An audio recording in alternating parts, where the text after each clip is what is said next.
Esta mañana de jueves, ¿qué le parece si le brindamos la recomendación de lecturas en los temas que destacan en columnas editoriales? Para ello nos enlazamos con nuestro director editorial, Raúl Frías Lucio. ¿Cómo está, Raúl? Muy buenos días. Hola Paco, ¿cómo estás? Muy buenos días a la audiencia.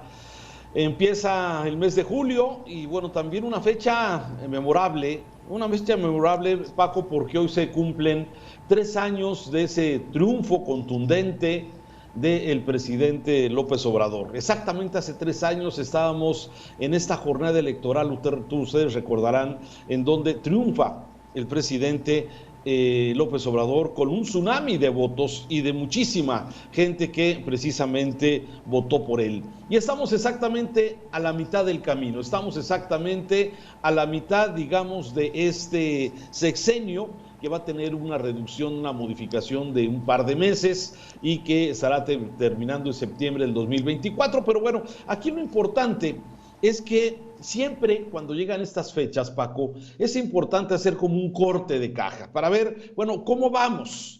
Y de eso se tratan varias de las columnas de esta mañana y que quiero recomendar, porque son aristas y son visiones completamente diferentes y que de alguna forma usted que me ve esta mañana, usted que me escucha esta mañana, bueno, tendrá también su propia conclusión sobre cómo vamos. ¿Vamos bien? ¿Vamos el camino correcto? ¿Vamos al vacío? Sí, ¿qué es exactamente su visión? Y de ahí tomo 3 columnas que me parece importante comentar con nuestra audiencia esta mañana, Paco. Quiero empezar con la que publica el periódico Milenio, ¿sí?, de Jorge Cepeda Patterson, y que titula su columna A Medio Camino. Hay que recordar que el periodista Jorge Cepeda siempre ha tratado, digamos, de estar en un punto de equilibrio. No se va al extremo, ¿sí?, de ser un crítico durísimo contra el presidente. No, Jorge trata siempre de estar en un punto medio y analizar las cosas como un buen periodista que lo es. Jorge Cepeda, A Medio Camino, dice, voy a leer solamente un par de párrafos, dice: a 3 años de haber triunfado y a 3 de dejar el poder, el gobierno de Andrés Manuel López Obrador se encuentra literalmente a medio camino. Ahora buscará que esa expresión no se convierta en una suerte de epitafio.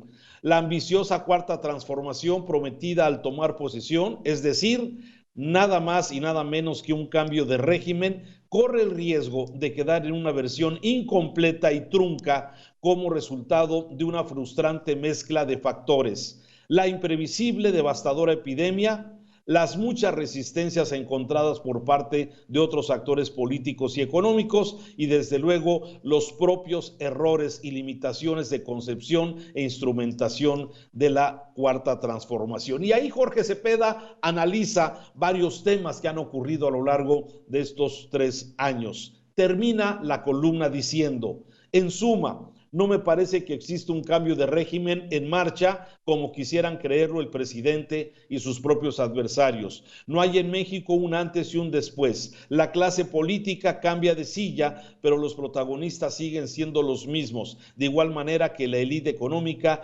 consta de los mismos apellidos, quizá incluso con un poco más de riqueza luego de la crisis por la pandemia. Lo que sí ha sucedido es que algunos sectores desprotegidos reciben una atención que antes no tenían, y hay un serio intento, quizás mal instrumentado, por modificar los abusos de la burocracia y algunos empresarios rapaces sobre los bienes públicos. Termina, dice Jorge Cepeda: ciertamente no habrá cambiado la vida de los pobres, pero habrá mostrado que ellos pueden colocar sin violencia a un hombre que miró por ellos en Palacio Nacional, y eso, dice Cepeda Patterson, no es poca cosa. Y de ahí me paso a otra columna, Paco, a la que publica hoy el periódico Reforma, ¿sí?, de Jorge Suárez Vélez, que titula su columna No más etiquetas. Buena columna, muy interesante el análisis del periodista, ¿sí?, donde dice: las etiquetas son un artificio perezoso para reducir a personas o grupos a un común denominador frecuentemente arbitrario. Si nadie conociera a López Obrador, al oírlo decir que si todos fuéramos cristianos viviríamos mejor, no lo pensaríamos un político de izquierda, sino un miembro de Encuentro Social o quizás del mismo Yunque.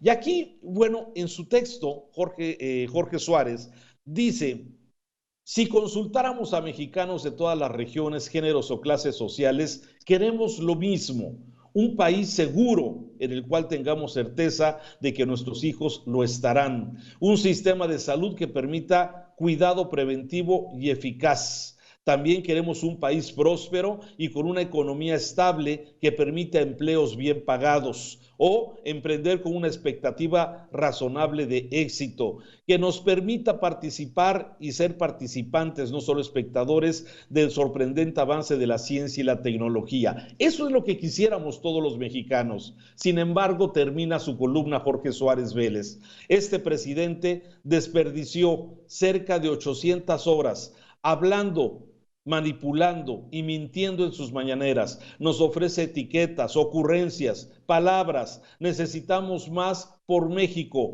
Regresemos a recordar los sueños que nos unen y dejemos atrás las etiquetas que nos dividen. Una columna que critica fuertemente estos 3 años del presidente López Obrador. Y termino con otra columna del periódico Universal, la que hoy escribe Salvador García Soto, que dice: a 3 años del triunfo de AMLO. Y aquí, bueno, el periodista hace una síntesis de las cosas que han hecho. Por ejemplo, impulsar estos megaproyectos como el Tren Maya, la refinería Dos Bocas, el aeropuerto Felipe Ángeles, en fin.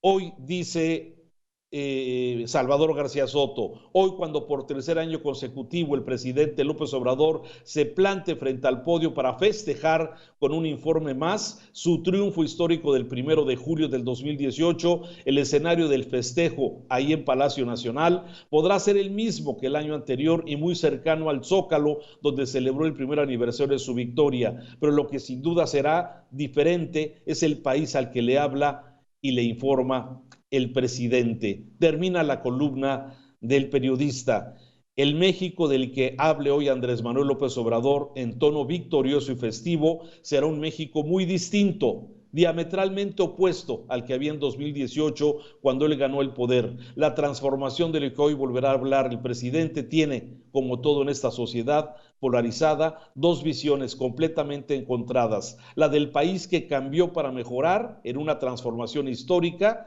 sí, o precisamente la del deterioro, el desmantelamiento y el retroceso que ve la otra parte de los mexicanos. ¿Usted de qué lado ve los 3 años del presidente López Obrador? Eso es algo de las columnas de interés precisamente en esta fecha, 1 de julio, que si no son exactamente los 3 años de administración de López Obrador, sí hablan de este triunfo del presidente López Obrador el 1 de julio del 2018. Interesantes columnas esta mañana, Paco. Hasta aquí los comentarios.